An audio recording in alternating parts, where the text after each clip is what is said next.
Paramedical കോഴ്സസിന് admission എടുക്കാനായിട്ട് ആഗ്രഹിക്കുന്ന വിദ്യാർത്ഥികളിലെ ഒരു നല്ല വിഭാഗം വിദ്യാർത്ഥികളും പ്ലാൻ ചെയ്യുന്ന ഒരു കോഴ്സ് റേഡിയോളജി തന്നെയായിരിക്കും. അത് കൂടാണ്ട് കേരളത്തിൽ നിന്ന് പാരാമെഡിക്കൽ കോഴ്സസിന് അഡ്മിഷൻ എടുക്കാനായിട്ട് ആഗ്രഹിക്കുന്ന വിദ്യാർത്ഥികളിലെ ഭൂരിഭാഗം പേരും ആഗ്രഹിക്കുന്നത് കേരളത്തിൽ പഠിക്കുക എന്നത് തന്നെയാണ്. പക്ഷേങ്കിൽ പാരാമെഡിക്കൽ കോഴ്സസിന് കേരളത്തിൽ നമുക്ക് കോളേജസിന്റെ എണ്ണം വളരെ വളരെ കുറവാണ്.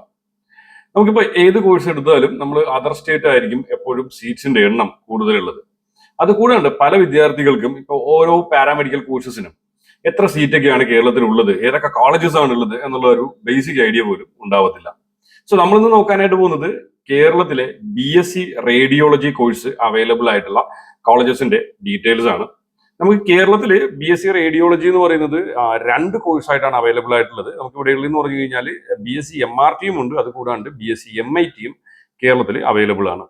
BSc MRT എന്ന് പറയുമ്പോൾ മെഡിക്കൽ റേഡിയോളജിക്കൽ ടെക്നോളജിയും, ദെൻ BSc MIT എന്ന് പറയുന്നത് മെഡിക്കൽ ഇമേജിംഗ് ടെക്നോളജിയാണ്. ഈ ഒരു വീഡിയോയിൽ നമ്മൾ നോക്കാനായിട്ട് പോകുന്നത് കേരളത്തിലെ BSc MIT കോളേജസ് ഏതൊക്കെയാണ്, ഓരോ കോളേജസിലും ടോട്ടലായിട്ട് എത്ര സീറ്റ്സ് ആണ് അവൈലബിൾ ആയിട്ടുള്ളത് എന്നതാണ്.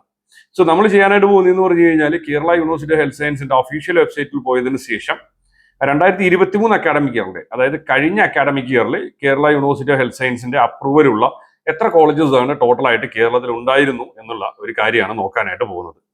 നമ്മളിപ്പോൾ കയറാനായിട്ട് പോകുന്നത് കേരള യൂണിവേഴ്സിറ്റി ഹെൽത്ത് സയൻസിൻ്റെ ഒഫീഷ്യൽ വെബ്സൈറ്റിലോട്ടാണ്. സോ കേരള യൂണിവേഴ്സിറ്റി ഹെൽത്ത് സയൻസിൻ്റെ ഒഫീഷ്യൽ വെബ്സൈറ്റിൽ കയറി കഴിഞ്ഞാൽ നമുക്ക് കറൻ്റിലി അവൈലബിൾ ആയിട്ടുള്ള കോഴ്സസിൻ്റെയും അത് കൂടാണ്ട് കോളേജസിൻ്റെയും ഡീറ്റെയിൽസ് എല്ലാം നമുക്ക് ലഭിക്കും. സോ കേരള യൂണിവേഴ്സിറ്റി ഹെൽത്ത് സയൻസിൻ്റെ ഒഫീഷ്യൽ വെബ്സൈറ്റിൽ കയറി കഴിഞ്ഞാൽ കോളേജ് ആൻഡ് കോഴ്സ് സെർച്ച് എന്ന് പറയുന്നൊരു ഓപ്ഷൻ ഉണ്ട്. സോ കോളേജ് ആൻഡ് കോഴ്സ് സെർച്ചിനകത്ത് നമുക്ക് പോയി കഴിഞ്ഞാൽ ഓരോ അക്കാഡമിക് ഇയറിലും ഏതൊക്കെ കോളേജസിനാണ് ഏതൊക്കെ കോഴ്സസിന് അപ്രൂവൽ ഉണ്ടായിരുന്നത് എന്നുള്ള കാര്യം നമുക്ക് അറിയാനായിട്ട് സാധിക്കും. ഞാൻ നോക്കുന്നതെന്ന് പറഞ്ഞാൽ 2023 അക്കാഡമിക് ഇയറിൻ്റെ കാര്യം നോക്കുന്നത്, കഴിഞ്ഞ അക്കാഡമിക്സ്. ബിക്കോസ് ഈ അക്കാഡമിക്സ് ഇയറിന് മേ ബി പുതിയ കോളേജസൊക്കെ ഇനിയും ഓപ്പൺ ആവാനായിട്ടുള്ള ചാൻസ് ഉണ്ട്. അതുകൊണ്ട് തന്നെ ഈ അക്കാഡമിക് ഇയർ ഒഴിവാക്കിയിട്ട് കഴിഞ്ഞ വർഷത്തെയാണ് നമ്മൾ നോക്കാനായിട്ട് പോകുന്നത്. സോ ലാസ്റ്റ് ഇയറിൽ മെഡിക്കൽ ഇമേജിംഗ് ടെക്നോളജി, അതായത് റേഡിയോളജിക്ക് ടോട്ടലായിട്ട് ഉണ്ടായിരുന്ന കോളേജസിൻ്റെയും അതുപോലെ തന്നെ ടോട്ടൽ സീറ്റ്സിൻ്റെയും ഡീറ്റെയിൽസാണ് നമ്മളിപ്പോൾ എടുത്തിട്ടുള്ളത്.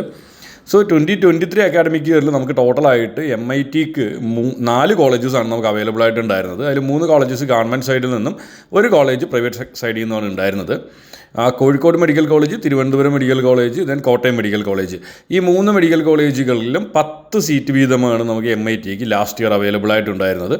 അത് കൂടാണ്ട് പിന്നെ ഉണ്ടായിരുന്നതെന്ന് പറഞ്ഞു കഴിഞ്ഞാൽ നമ്മുടെ ട്രിവാൻഡ്രത്തുള്ള ഗോകുലം മെഡിക്കൽ കോളേജിൽ 15 സീറ്റും അവൈലബിൾ ആയിരുന്നു.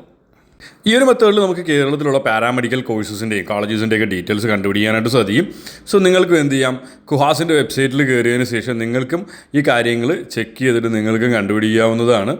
സോ കഴിഞ്ഞ വർഷം നമുക്ക് ടോട്ടലായിട്ടുണ്ടായിരുന്നത് 45 സീറ്റ്സ് ആണ്. മേ ബി ഈ വർഷം പുതിയ കോളേജസ് ഓപ്പൺ ആവാനായിട്ടുള്ള സാധ്യതയുമുണ്ട്. അപ്പോൾ പുതിയൊരു വീഡിയോയിൽ നല്ലൊരു അടിപൊളി ടോപ്പിക്കുമായി കാണുന്നവരേക്കും എല്ലാ കൂട്ടുകാർക്കും ബൈ ബൈ.